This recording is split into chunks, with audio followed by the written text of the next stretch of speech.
Hey guys, it's Corey from ID Parts. In this video, I'll be doing an oil change on a 2014 Chevy Cruze, the Gen1 Cruze. It's got a 2-liter diesel, and we'll be doing the topside method using a oil extractor this time around. I've got all the stuff I need. I've got a 5-liter bottle of Total Quartz Ineo MC3. That's approved for Dexos 2, which is a spec you need for the Cruze, along with a UFI oil filter. UFI is the OEM supplier, the factory supplier to Chevy, so I went with an OEM filter in this case. And the only tool I'm going to need besides the oil extractor is a 32mm oil filter cap wrench. That way I can get the oil filter out of the housing. With that out of the way, let's get started.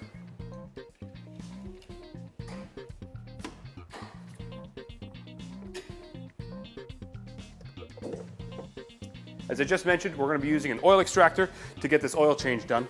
This is a 15-liter unit from X-Oil. I prefer using oil extractors. It's definitely faster and it's definitely neater. It's an easy way, especially if you want to do it yourself. Do it in your driveway with something like an oil extractor here. To extract the oil from the engine, we're actually going to go through the dipstick tube. The dipstick's located right here at the front of the engine. Yellow holder here. Make sure you hold your rag, that way you don't spill any oil on the engine. This is best done when the engine is hot, so a couple, maybe 10-15 minutes after you turn it off. Just going to slide the extractor tube all the way down until you hit the oil pan. There you go. Bottom of the oil pan, you can hear it. Then you're just going to come over here and start pumping. This unit has a gauge on it so you can see how much vacuum you're generating. You can see that the oil is already starting to flow. We're going to pump this up until we get to the middle of the goods section here. So while the oil extractor is doing its thing, we're going to get the oil filter out. The oil filter in this car is actually located in a terrible place.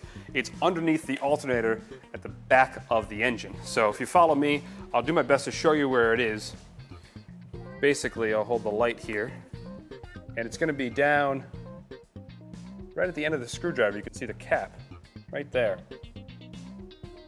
So I've done my best to set up the wrench on the oil filter housing cap. You can see it right there. Be careful of this alternator here, just because that's going to be really hot, especially if the engine's warm. You don't want to burn yourself. There's just enough room to get this wrench in. And you want to take this out really slowly because oil will come pouring out of the filter, and you don't want it to overflow this little catch pan here. So we'll do this slowly and hope for the best. It's kind of a trick to get it out. There she is. To get the oil filter out of the cap, just a firm tug, let that drain. Before we put the new filter in, there's an O-ring that's right here that we're going to have to replace. So I catch that with your pick tool here and out of the way.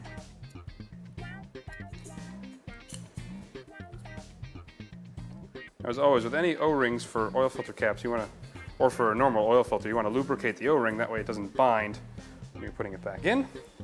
The filter has 2 new O-rings already installed. Pop that back into place. Do a little cleanup. Now we'll put it back in the car.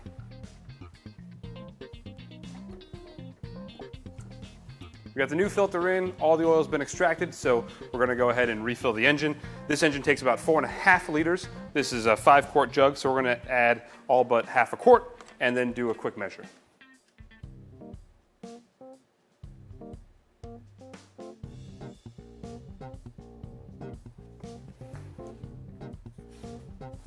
So whenever you change your oil and you want to check your level,